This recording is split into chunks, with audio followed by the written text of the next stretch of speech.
Hello, my name is Rick Bayless with A Healthier Home, LLC, and it's my honor to be your host and facilitator for today's webinar.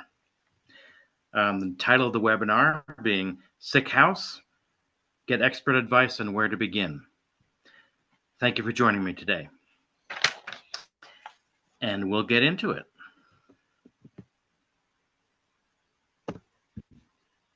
But before we get into it, a little more housekeeping here. I'd like all who have joined us here today. Katrina is here, and Scott is here, and Bridget is here, and myself, and lots of other guests and friends. But I'd like that y'all get the most out of this, the time we're going to spend here. And it might be helpful for you to feel free to drop some questions in the chat bar. We'll do our best to field as many of those as we can.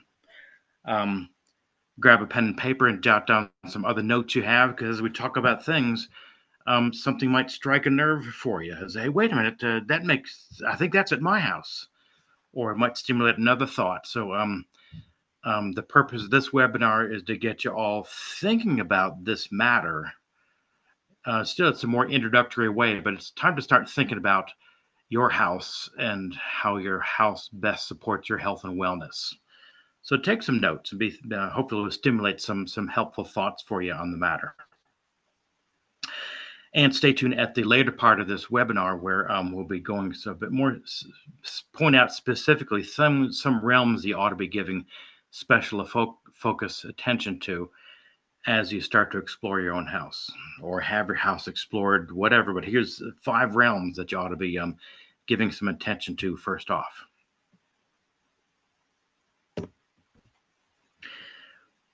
Speaking of talking about house healthiness, what do we know about house healthiness? Well, I've immersed myself in this for over 40 years.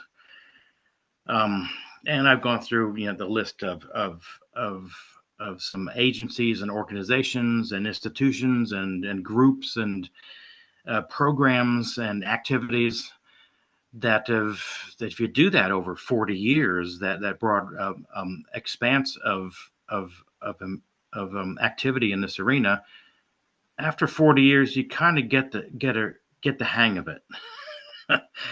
You can finally wrap your head around it and really understand what this matter is about and how to translate that into to practical hands-on steps that we could take to make things better. If you can go into my depth or breadth of experience if you want sometime, but I'm going to spare everybody that here at this moment. Talk about sick house. So what is a sick house? The place that whether it's your house or your office or your workplace or whatever buildings you go to, they're all going to they're in a state of decline from the moment the construction's finished. That's just nature's way. She's going to little by little reclaim that building. And along the way, things are going to get sour and ugly instead of clean and fresh. And it's okay for the building. It's not a problem for the building. But what sick house is about is if, as the house goes through its state of changes, if it's creating conditions they're not good for your health and wellness or acceptability, that's when we have a sick house problem. So it's okay for a house to be in disrepair and not so good, but if someone's getting sick inside the house, that's another matter altogether. And that's what we want to speak to here is how do you ensure that get your house to where it's better supporting your health and wellness? And that's going to be a different answer for everybody. It's a unique situation for that house and that occupant versus the other occupant. That's a unique answer, and it's not going to be the same answer for anybody at all. That thought of Mother Nature reclaiming the house, she's going to. Moisture is the catalyst by which she reclaims the house, wet, damp, and humid. That speeds up that reclamation process. and other things as well. We're going to talk about wet, damp, humid because Mother Nature. Yes, we love you. We appreciate you, very much so. We need you, but some of what you want to throw our way, we're asking that you hold off a little bit, just a little bit, until we're done with the house. Then you can continue your process of taking the house back. So, what do you do to work with Mother Nature on keep maintaining healthy conditions in the house? We're going to point you toward how you accomplish that. Because along the way, as the house begins to go through its next phases, what will arise will be the symptoms of indoor air quality trouble, mold and formaldehyde and odor, the symptoms of the house going through its changes. And we'd like it to go through its changes in a less painful way than having odors and making you sick.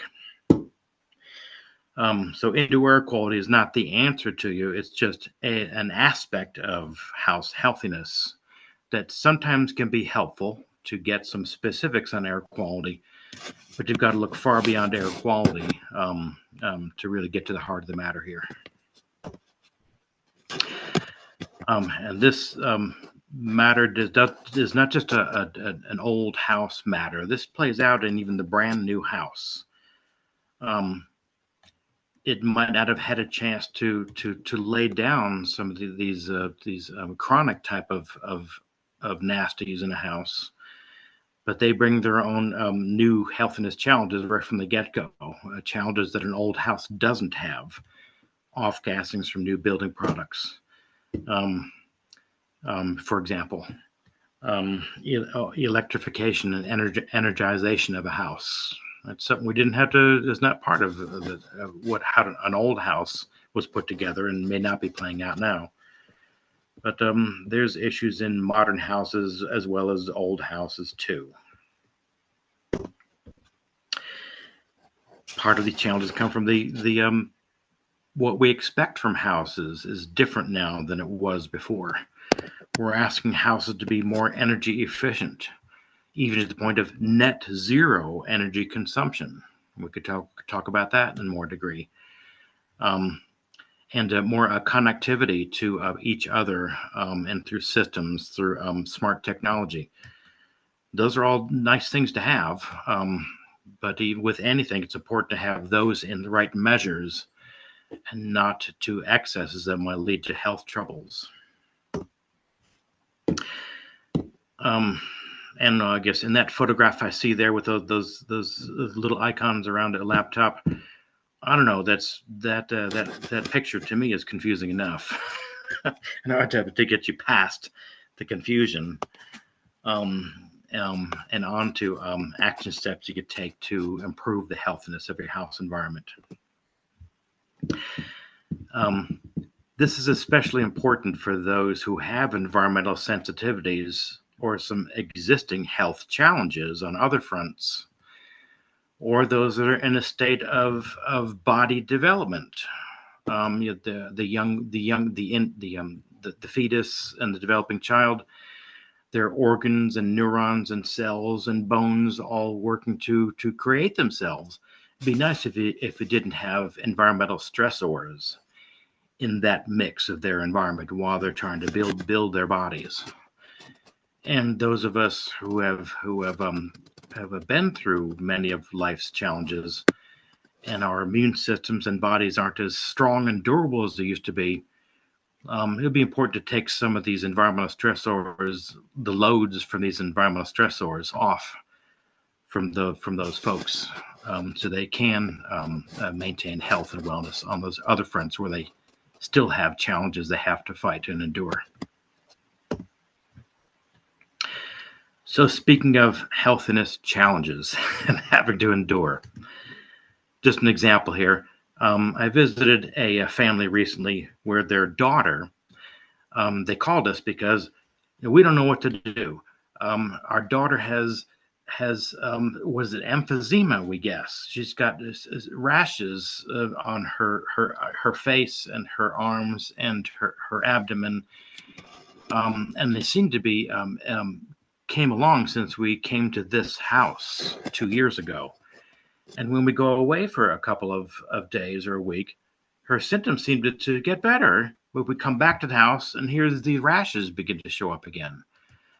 Um, Please come to the house and help me discover, is there something in this house that's playing into this? It appears to be the case. Can you help us find it? And that's what this is all about, is solving sick house problems comes down to exploring the house to find those things that are adverse, so that you can turn those conditions around to better support the health and wellness of the occupants of the house. Turns out this house, before they bought this house, there were other people who had this house for decades before. And in the lower parts of the house where they had the basement, they kept 29 dogs, 24, 29, some more than just one pet. They had quite a lot of dogs, and they kept them downstairs. And when I went to the basement there, I saw, and someone tried to clean that away, but I saw plenty of telltale signs and amounts of pet dander in corners and crevices on surfaces. And you could smell it down there still, too. And we also found a section downstairs where there's some mold activity in the corner. But it turned out that it was the excess of dog dander, mostly that was causing the skin rashes. And the family never realized that the child had such sensitivities to dog dander. So it could be as simple as a dog dander issue. Simple issue. 29 dogs, that's quite a lot of cleanup to do. But it's a real thing that we're able to find that they could correct to make a difference, and help the child not suffer like this from skin rashes like before. So here we are talking about sick house syndrome. I'm guessing that folks who have joined us here are in this conversation, but how come we don't hear more about it? Well, it's still a conversation with a small set of participants. We're finding we don't see much of this conversation when we connect with those in the circles of architectural design or building code or home inspection or in service contractors that come out to help folks with matters. Even in the medical community, even lots of our circles, there's really not much discussion on the matter. Maybe there's not acceptance of the matter as a reality. Maybe it's just there's so many other things on their plate they haven't had a chance to get around to this yet. But Scott, Bridget, and I also feel too that we feel all alone in this conversation all too often too. But it's time that at least at your household, with folks it's time that we step into this conversation and get somewhere with it. So speaking of which, of how there's challenges in other folks we come across that might not be on board with the conversation, Scott Parker, he's one of our associates in the field. There's one of three folks that can come out and do a health in this home investigation for you.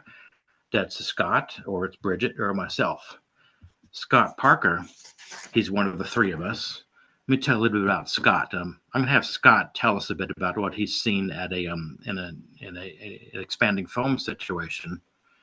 But let me tell you first a little bit about Scott. Scott Parker. He's been an environmental health specialist with A Healthier Home since 2017. Clients seek out Scott's expertise, especially when it comes to an architectural or a build type situation.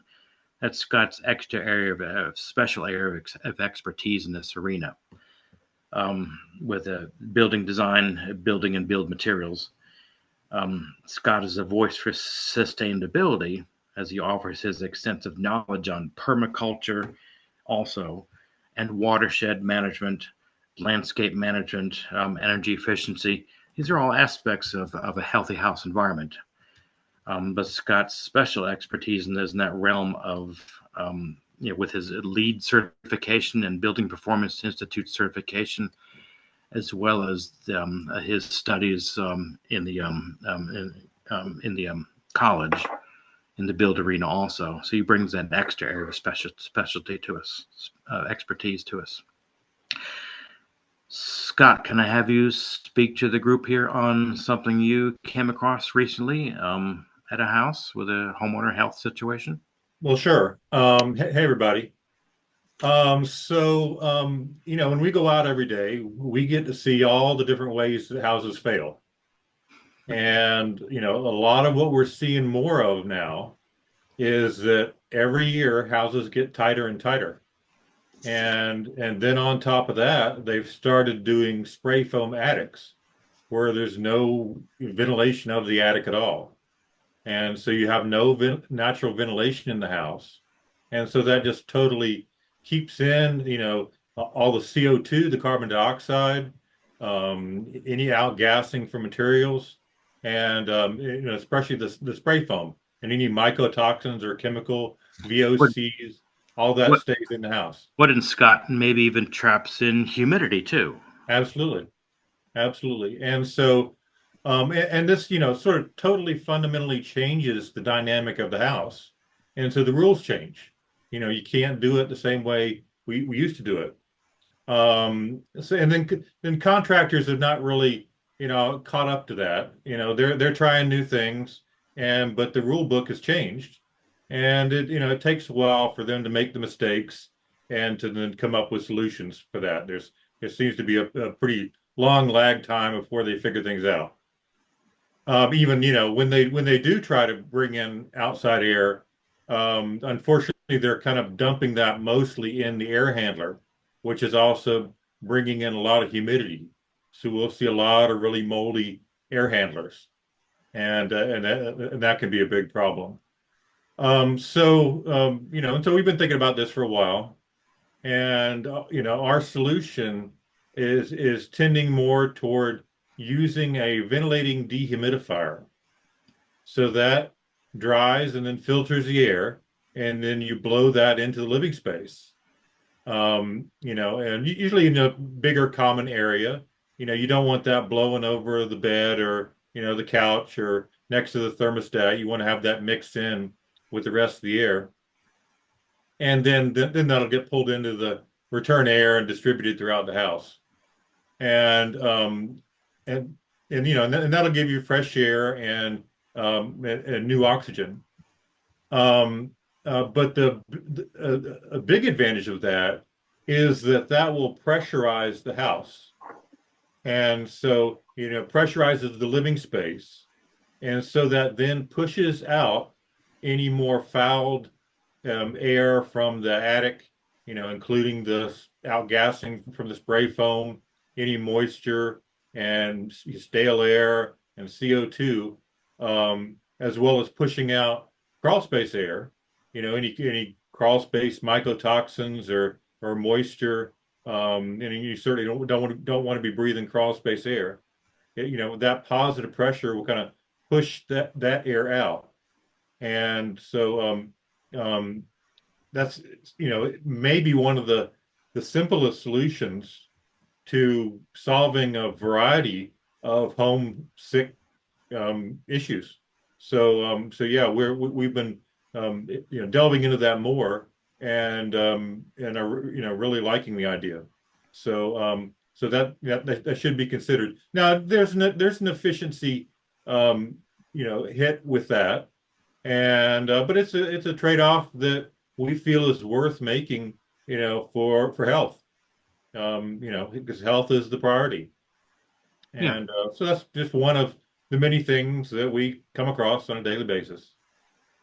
that's a good overview of the kind of an environmental dynamic at play in the house that might go toward adverse, especially in a newer, tighter house. And just one example of a way that adverse condition can be turned around. And that's part of house healthiness too, um, even in a brand new house. Yeah, thanks. That was a good summary of that, Scott. And to all the listeners, there's a lot in what Scott said, and Every answer you get often raises several more questions. So I would expect that the answers Scott gave just raise a bunch more questions.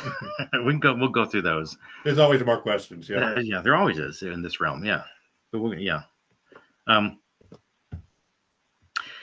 what really matters here is, yes, we could talk in general, is like what Scott saw at that house with the expanding foam, what I saw at the house with the child who had emphysema and so forth. But what really matters is, is discovering what's happening at your house, and devote your discussion and efforts and energy and attention on correcting those ills.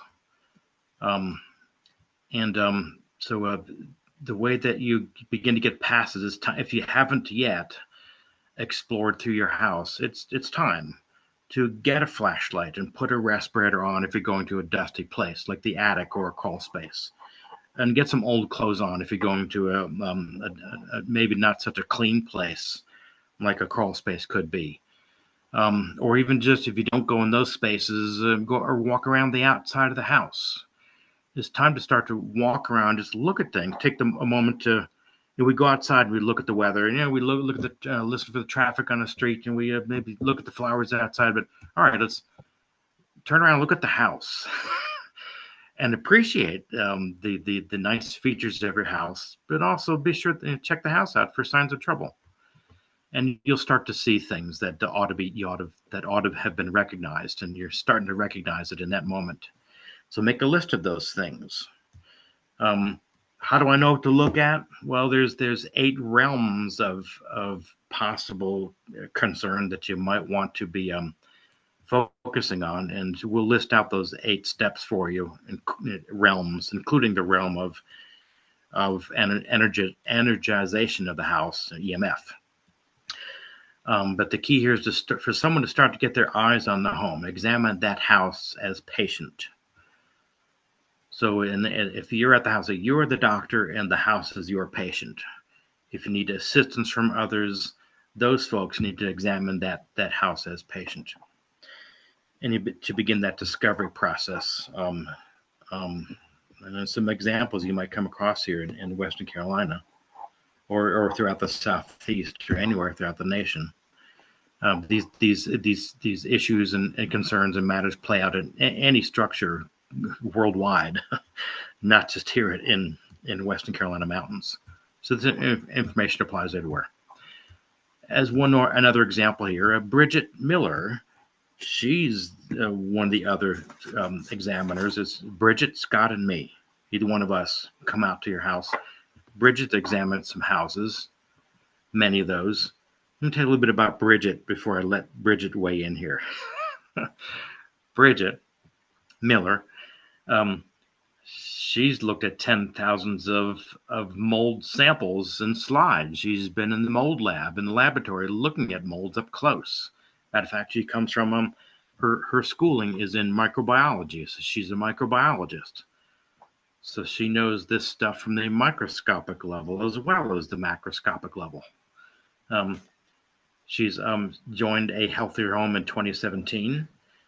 She's before she came here, she's earned the certification of certified indoor environmentalist before she came here. But then she joined us in 2021. So Florida mold licensed or mold certified mold inspector in Florida. After her studies in microbiology, then in the mold lab, then got our indoor environmental certification, and then brought all that wealth of expertise and insight to A Healthier Home in 2021. And since then, Scott and I have said, good, Bridget, now you can help explore these crawl spaces and attics and the hot, humid attics and hot days. But boy, we really need Scott and Bridget here as part of this 3-person team to come out and figure this out for folks. What a wonderful addition to the team she's been. And I'm going to let Bridget share with you an experience she's come across recently on a healthiness front with a homeowner. Bridget? Your Hi, turn. everybody. Can everybody hear me okay? No. Yeah, so this example is specific to electromagnetic fields, and those are the invisible fields that are all around our houses these days. So electric fields, magnetic fields, and of course now all of these wireless signals. And so with this new technology that's not really being tested for safety, we kind of look at it as let's be better safe than sorry. Let's apply the precautionary principle and reduce exposure where we can. So recently at a client's home, we were exploring the EMF in his office, and he pulls out a hearing aid and asked me to test that. And we found that his hearing aids had really high signals, and that's what you see on the photo there. So that really concerned him because his primary concern was neurological symptoms that he'd been having and had gotten worse over the past 6 months, which coincidentally I think had been right around where he got the hearing aid. So he immediately went to his doctor and had them show him how to turn that signal off. And he brought it back by and we retested it to make sure that it was off. And I heard from him a little later that he did see a pretty nice improvement in some of his symptoms. So it's just one of those sneaky little ways that technology is kind of coming at us, and you can't see these signals, obviously. So and they're putting them in appliances and all kinds of things. So some things we can choose, wireless or not wireless, but less and less we're getting that choice of whether or not something comes with wireless and whether or not you can turn it off. So fortunately, he was able to turn those off. But it's you got to be really mindful about what you're bringing into the house and how many of these devices you want kind of pulsating at you when you're just sitting there minding your own business. um, All right. Thanks, Bridget. Well, so some examples let me go through some other examples here of additional examples of, uh, of things in this realm of sick house. I'll start with that. Let's see. Here we go. Let's start with that. Remember these realms of focus. Bridget was just speaking to one at the bottom of this list. There's no, what's the first one, the second one, the fourth one. There's no, what, none of these are any more or less important than the other. Just like with your own bodily health and wellness, there's what's just important is the realms of quality of sleep and nutrition and exercise and hydration and socialization and those aspects of diet, those realms of things that you address to overall be well and healthy. Well, you can maybe look at these as similar kinds of realms for the house. Look in this realm of what's safe or unsafe, wet, humid, damp versus dry, soiled versus clean, maintained, pest-free, toxin-free, ventilated, thermal control, and what Bridget was just speaking to, an example of EMF. So those are the realms to explore.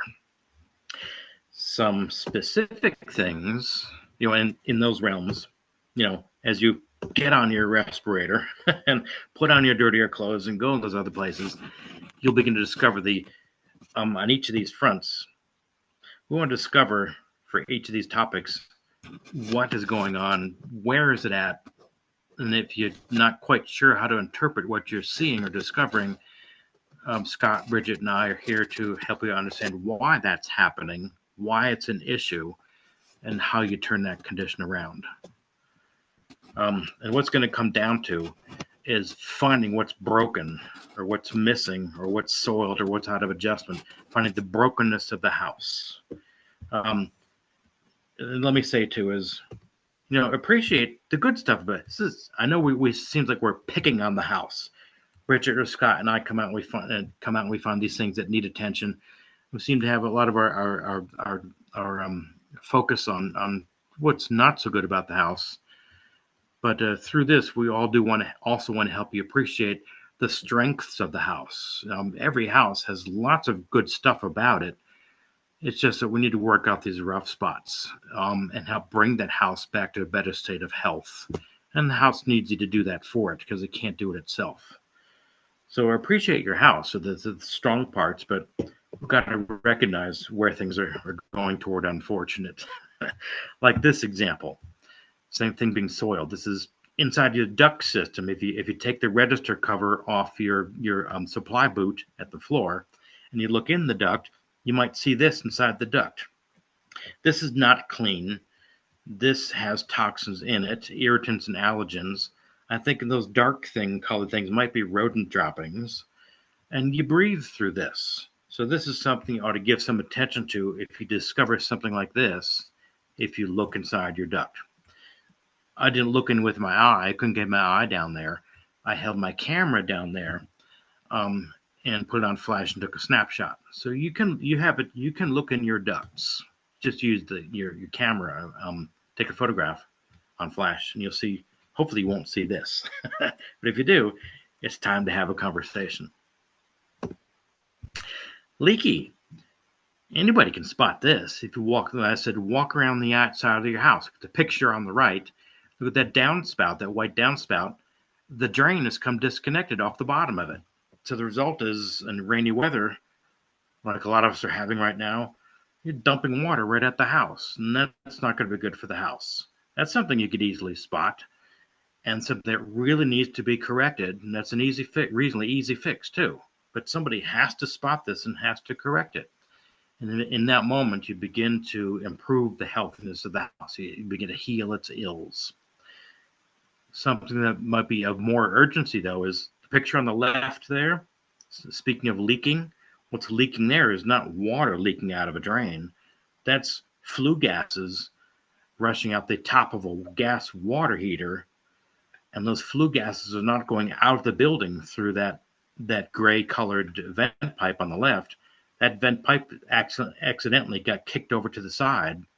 I don't know how long it was like that, but those gases are supposed to be directed into the mouth of that vent tube to go out of the building. So this example here on the left that's a leakiness. This is a leakiness of flue gases that might be a potentially deadly situation for the occupants of this house. So this is not just benign stuff we're talking about, not lighthearted stuff we're talking about. There's some serious matters here, maybe even serious in the moment or within a matter of hours or days, sometimes. Brokenness. So if you, on the picture on the left, if you look at your ducts, wherever they're at, and see they look like the ducts on the left picture, okay, that's encouraging. But if you see one of those ducts or more are looking like the picture on the right, you probably ought to start asking some questions, and it's probably time to fix something, because that's going to lead to house healthiness ills, the brokenness of the duct system. Slipperiness. We all pay attention to a winter storm comes, an ice storm, and we shovel the snow and it may be slipping on wet pavement, but on icy pavement. But, safety hazards are there all the time. We have to be watchful for those. Rainy weather like this, maybe algae growth on the stairs, maybe being slippery and slipping off the stairs, even in the summertime. So look for safety hazards. Look for smell for stuff that's smelly. Don't just use your eyes as you examine your house. Use your nose too. Do you smell a decaying rodent somewhere, or deposits they left behind? Do you smell smelly stuff from a drain on the floor? Those probably won't be good for health. And reason to start asking some questions about what you're seeing there, and making those corrections to not let things like that play out. Those will lead to unhealthy conditions in the house. Things that may be the last thing you expected. Have you maybe on your screen, maybe hold your hand over those two left pictures, and just be looking at that right picture. There's a young bought this house, moved in, and this is what they saw when they bought the house. They walked the house with the realtor. The seller said, "Here, yeah, go ahead and look downstairs. Here's what it looked like." As they moved in, they said, I smell a smoky smell. So they reached out for, what might this be? Is this okay, or should I expect to have this, or shouldn't I? Turns out they had me come examine this house. In that closet, we looked inside. There was some hidden, what do you call it, paraphernalia that are used for illicit substances that they weren't smoking just cigarettes. They were smoking more than just cigarettes in this house. And matter of fact, behind this room, the next room, there's a wash tub basin in the utility room. That room smells strongly of ammonia. Turns out they were not only smoking illicit substances, but they were also cooking some products in the house. In that center picture, those are some of the meth deposits that are also on the walls. Those brownish deposits on that white paper towel. So it's important to explore the house. So this is another healthiness matter, what's left in the house before you take possession of it. Even though it's, how do you discover meth? You can't see meth. Well, you can smell the smell, follow your nose, pay attention to that, wipe the walls, look in the closets. You'll see plenty of signs of what's been playing out. So as you gather these clues by examining the house, you'll be able to decipher what those all mean. And here I direct them to take the next step to sample these surface deposits for meth. And yeah, it turns out they had to do a house-wide meth cleaning of the house. Been nice that they discovered this before they signed for the house. But that's all right. We'll get folks through this with the proper answers or whatever stage they're at. Moldy. You don't need to test for this when you can see those blotches on things like in the picture on the left. See those groupings, things on the right. That's sign enough to reach out to somebody for some guidance on, all right, this is not right. I have a problem that needs correcting, and I need some cleaning needs doing too. These will, of course, be healthiness matters, especially the folks who are trying to detox from excessive mold toxins in their body. They got to find this stuff, clean it away, and correct the dynamics that are allowing this to play out. New houses, they'll off-gassing from new building products. They'll bring a whole new set of issues. That picture on the left, someone else picked that picture to put in this slide. That's one we could have some conversation around. I'm guessing that someone's testing the off-gassing from that pressboard wood and glued cabinet, and they put in this no off-gassing room when they close the door, and I see how much off-gassing comes from that product over a period of time. And that those on the ceiling, I think those are like air intake sniffers to measure this. I'm guessing that's what's going on in the left picture, but pay attention to off-gassing on building products. That's a common source of house healthiness ills too. Not just mold, and not just rodent, and not just flue gases, and not just humidity and water out of bounds. There's lots of realms to be exploring the house through, including what Bridget said, of wireless, of magnetic fields, electric fields, dirty electricity. That's a realm we've got to be exploring too and be on the watch for.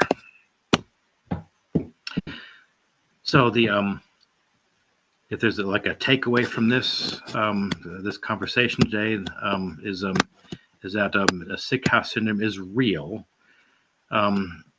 It's not uncommon that it will be harming your health, or at the very least your pocketbook. And these issues are findable. They're fixable and preventable.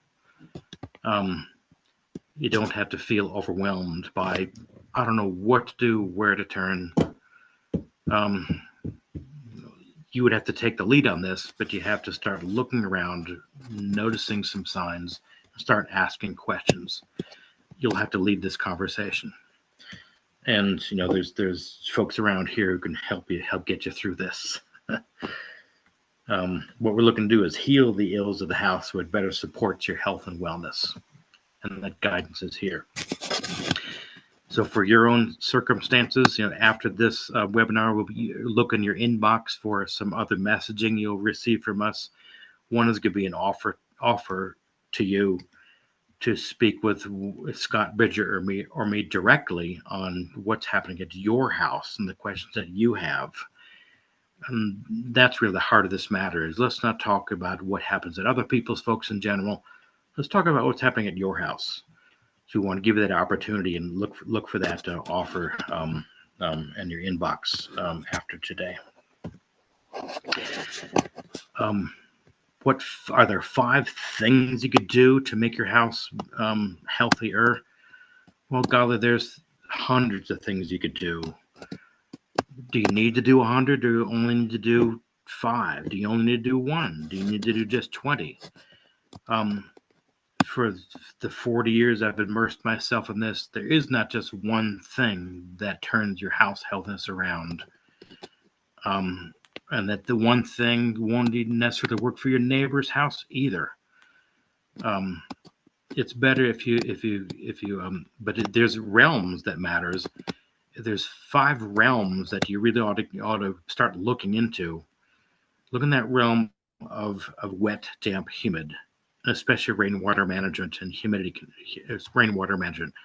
Look at your house from that perspective, and you'll find a list of things that need attention, not just one thing. Look at the air barrier and ventilation of the house. So if you go up in your attic and look down at the ceiling, come to the spot where you could look down into a closet,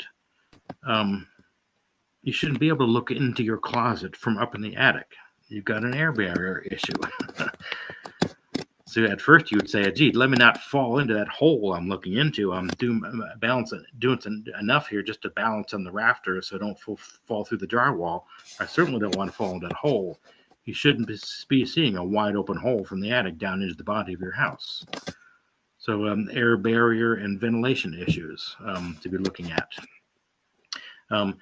Look in your crawl space and the rooms downstairs. So if you don't look at any other rooms of the house, start with the lower rooms of the house. Start with your basement and start with your crawl space.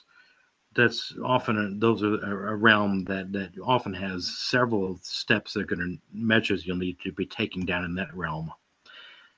Humidity, temperature and humidity.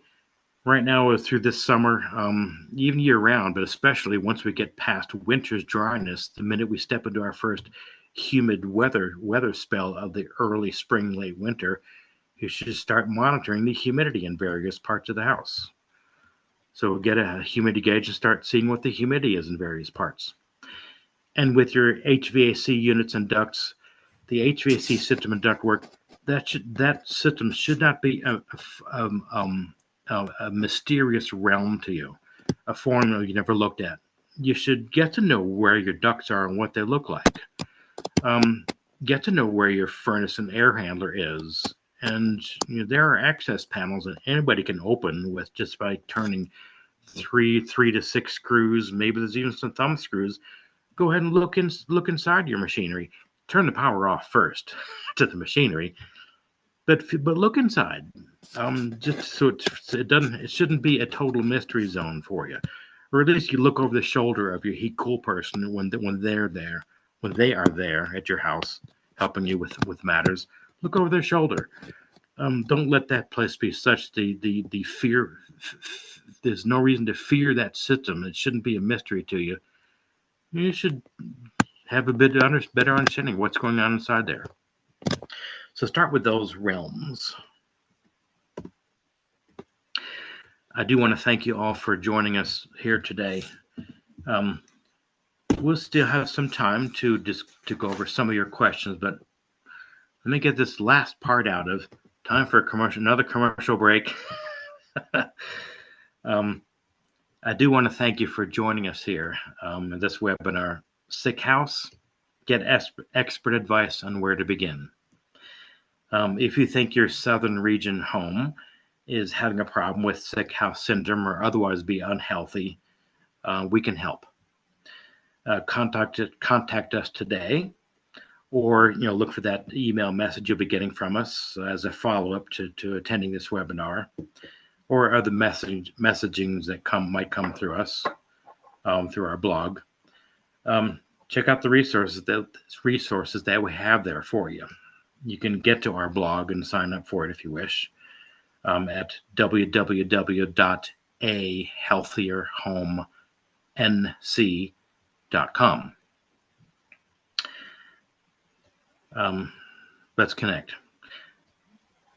This is A Healthier Home. When it's your health that matters most. Let's get the conversation going. Let's get the exploration, the looking and the sniffing and the smelling started. Get yourself past the house having mysteries. Come to know that house better. Heal its ills so the house can better support your health and wellness. Is there? I think we have some more time here. Let me mention too is that for those of you who only had from 4 to 5 p.m., you've got to get onto something else. Feel free to break off. Break off when you have to. We don't want to hold you from that. But for those of you who do have some time to still hang in there with us, let's talk about some of the questions that you might have raised here. We have some time for that. Katrina or Bridget, do you have something that we might be able to speak to here in some of the time we have left? Bridget? Well, I think we answered a lot of questions in the chat, but if somebody has a question that we didn't get to, or if you want a little more detail or something, feel free to unmute yourself and ask, or ask in the chat again. I think I tried to catch a lot of them as they were coming in. Should I mention one is, right now is I got to speak to in the moment here. All of us here should be asking, like right now, do I have a place in the house that's too humid? If there's one thing that we ought to speak to and be sure that we're on top of right now is, for lots of reasons. Bridget, Scott, and I, so many calls are about, I smell odors in the house. I feel sick in the house. I think it's mold, and by golly, it is mold, and lots of others too, but it's all humidity driven. It is really important. We're in the heat of it, the humidity of it right now, this season. Once we get into midsummer, that begins the mold season, driven by excess humidity. June, July, especially, August, especially, September. So we're in the midst of it. And if you have been paying attention to it in this first half of the season, at least be on top of it for the last half. Get yourself a $10 humidity gauge. It'll tell you the temperature and humidity. Go on a humidity hunt in your house. Move that handheld device and set it on a tabletop or something in this room or that room, or open up a cabinet and put it under the kitchen cabinet and close the door again, or put it into a closet, or put it in your garage. You just place it there just for like 5 or 10 minutes, see what levels off at. They begin to get a feel for what the humidity levels in these various rooms, corners, closets, cubbies, cabinets. Do you have a spot that's hanging out there at something 60% humidity or above? 65, 70, 75, the crawl space, 85, 90? That's going to be trouble. And we're in the midst of that right now. So if you do nothing else, be sure you're taking a hygrometer around and going on humidity hunts and confirming that you don't have a part of your building that's staying too humid. That needs attention right now. Something like that. Hey, Rick, we do have a question. Yeah. What non-toxic stuff do you recommend to kill mold? That's kind of the wrong question first. And that's the point of getting onto sick houses. I'll answer that as, if you want to put a mold cleanser on, there's so many good ones. I would tend toward either there's a cleanser and a preventer. For a preventer, I would probably use something more, something like concrobium. Concrobium works well. You could look that up on the internet. We could talk about that if you call us. Concrobium is a good preventer. hydrogen peroxide is a good cleanser. But there's lots out there. There's lots of homemade mixtures could be used. There's lots of professional mixtures that are good at using. But getting into this discussion on cleansers and preventers, it's the wrong place to enter this conversation. It's the first step is to clean away mold growths that are there. And the step before that is to recognize which items might support mold growth in the first place, or are supporting them now. And the question before that is are those moldable materials, are they too wet or too damp or too humid? And in other words, these dynamics that allow mold growth to play out in the first place, that lead you at the tail end of that discussion to have to clean up stuff that you could have prevented.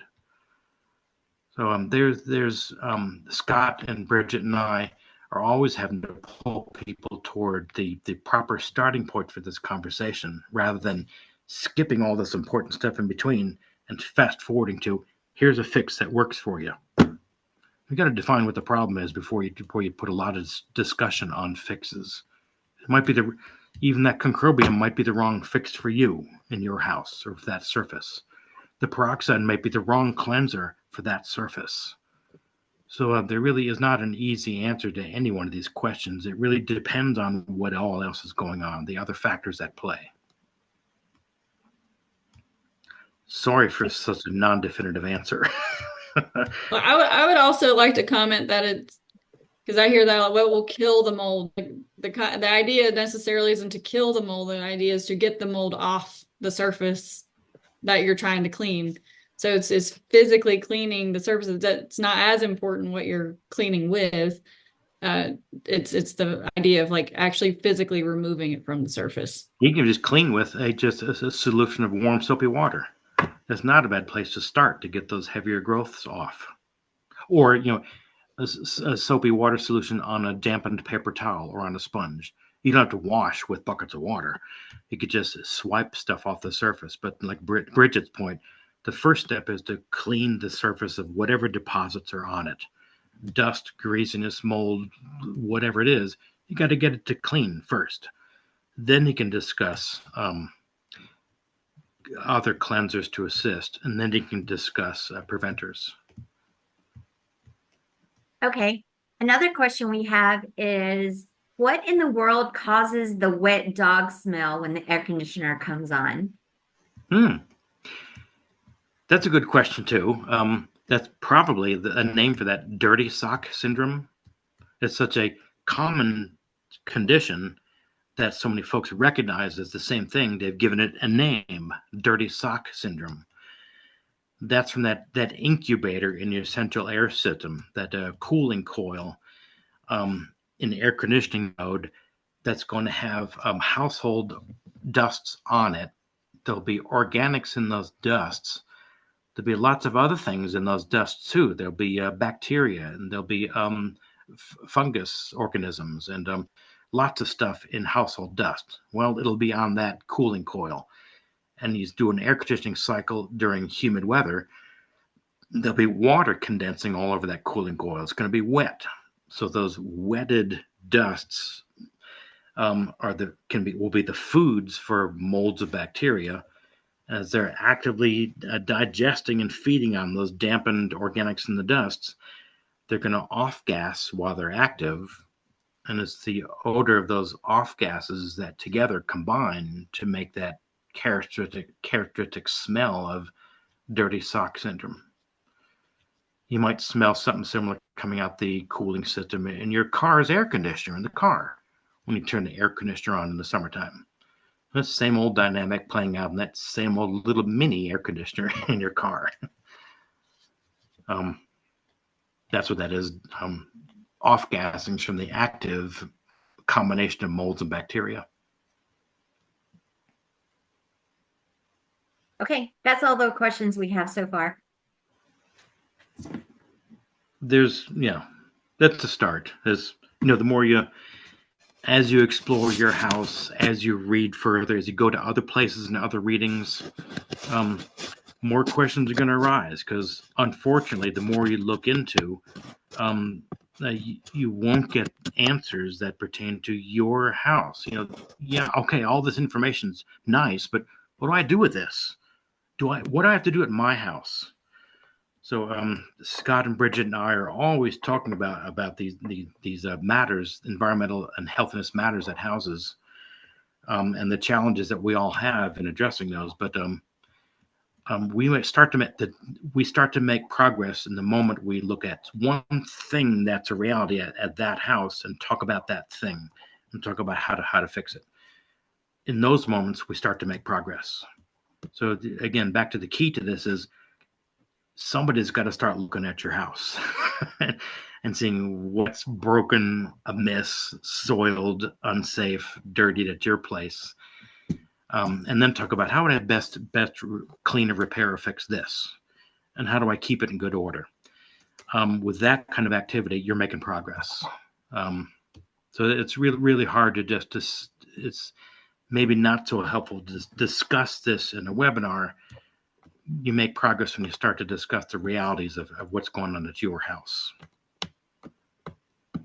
This all gets easier and not so confounding and confusing.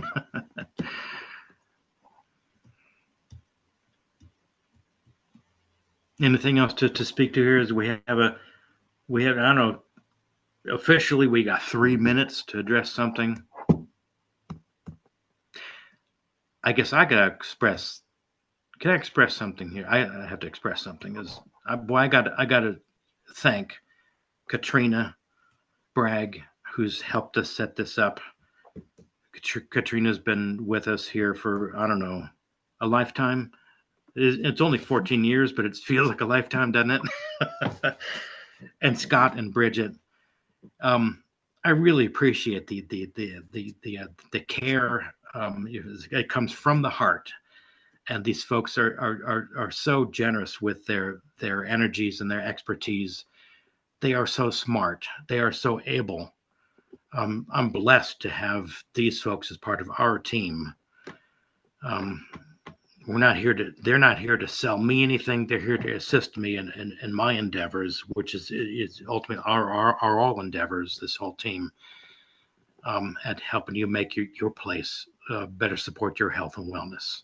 It's got to happen, and I'm so happy I have this very smart team along with us in helping to bring this to you and to the community.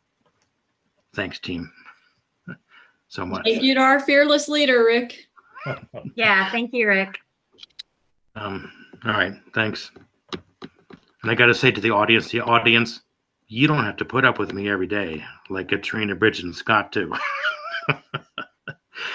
I appreciate their patience with me too, because we get to some pretty in-depth conversations, and every question they give me leads to another 30-minute discussion of the answer. There's a lot to these realms.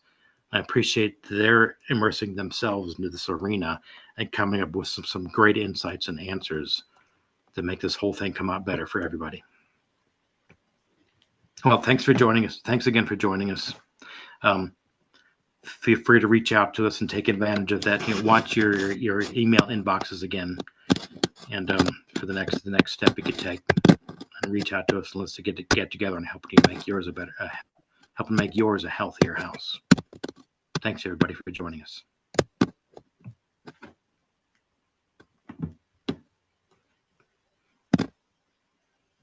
I'm still gonna hang out here. Do you want to unmute everybody who's still here, Katrina? Want to unmute everybody, and let's just we can just plain old talk.